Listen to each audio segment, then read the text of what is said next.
Morning to all of you. आज हम class 7 science chapter number 2 nutrition in animals को आगे कंटिन्यू करते हैं। इसके अंदर हम फूड पाइप और फूड पाइप को ईसोफेगस भी कहते हैं, ये आज पढ़ेंगे हम।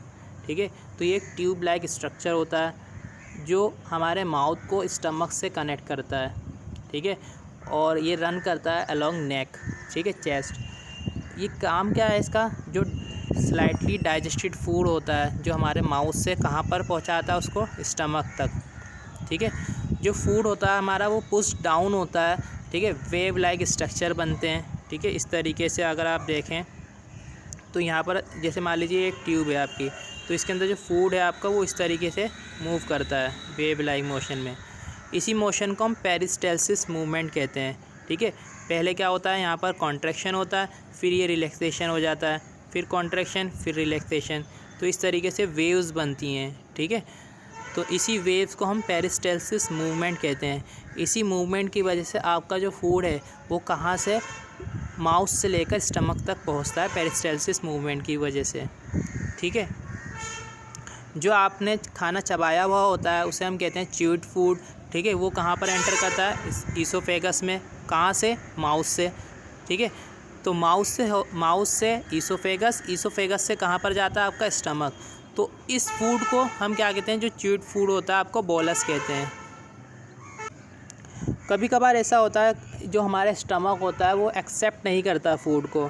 ठीक है, तो हमारा जो फूड होता है वो माउथ के थ्रू इजेक्ट आउट हो जाता है, जिसे हम वॉमिटिंग कहते हैं। ठीक है, वो भी कैसे होता है, पेरिस्टाल्सिस मूवमेंट होता है, लेकिन वो अब कैसा हुआ है, रिवर्स डायरेक्शन में हुआ है। तो इसीलिए हम उसे एंटी पेरिस्टाल्टिक मूवमेंट कहते हैं। क्या कहते हैं, एंटी पेरिस्टाल्टिक मूवमेंट। तो ये हमने पढ़ लिया है फूड पाइप को हम ईसोफेगस भी कहते हैं। ठीक है, इसके बारे में हमने थोड़ा सा पढ़ लिया है। अब हम पढ़ेंगे स्टमक के बारे में। ठीक है, तो स्टमक जो होता है वो सबसे पहले जो डिस्कवर करा था वो एक अमेरिकन डॉक्टर थे जिनका नाम था विलियम ब्रॉमंट।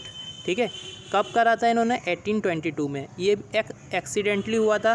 ठीक है, किस आदमी के अंदर हुआ था, जिनका नाम था एलेक्सिस सेंट मार्टिन।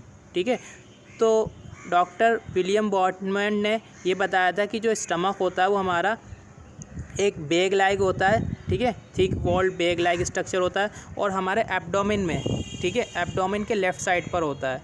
और इसकी जो शेप होती है वो जे शेप्ड की होती है।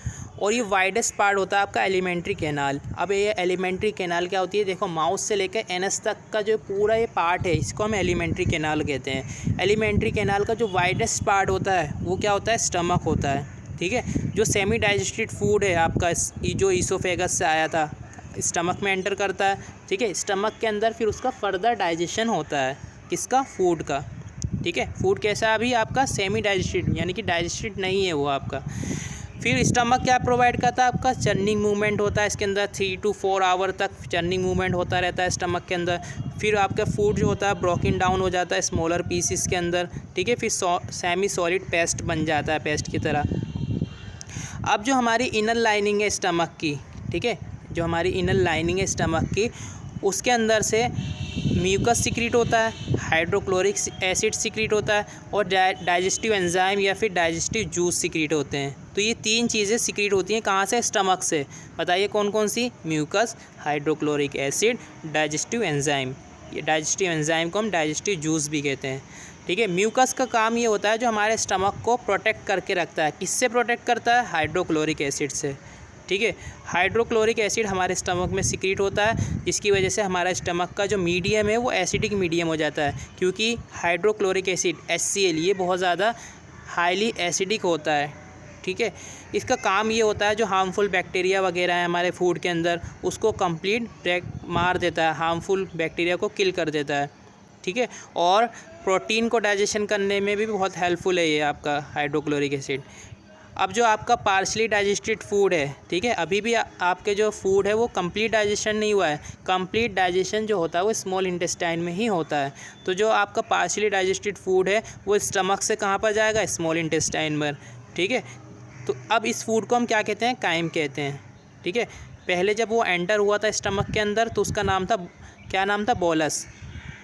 अब जब ये स्टमक से एग्जिट हो रहा है अब क्या नाम है इसका, काइम। ठीक है, और कंप्लीट डाइजेशन कहाँ पर होता है, स्मॉल इंटेस्टाइन के अंदर होता है। ठीक है, स्टमक के अंदर से 3 चीज़ें रिलीज़ होती हैं, याद रख लीजिएगा। हाइड्रोक्लोरिक एसिड, ठीक है, जिसको हम HCl भी कहते हैं, हाइड्रोक्लोरिक एसिड को, ठीक है। इसके अलावा म्यूकस का काम होता है कि इसको प्रोटेक्ट करता है, ठीक है। नहीं तो अगर मान लीजिए म्यूकस मेम्ब्रेन ना होती तो हमारा स्टमक तो सिर्फ इसी एसिड से ही जल जाता, ठीक है। इसके अलावा डाइजेस्टिव जूस सीक्रेट होते हैं जो हमारे जो फूड को डाइजेस्ट करने में हेल्पफुल होते हैं। तो होप सो आपको ये समझ में आया होगा। Thank you so much.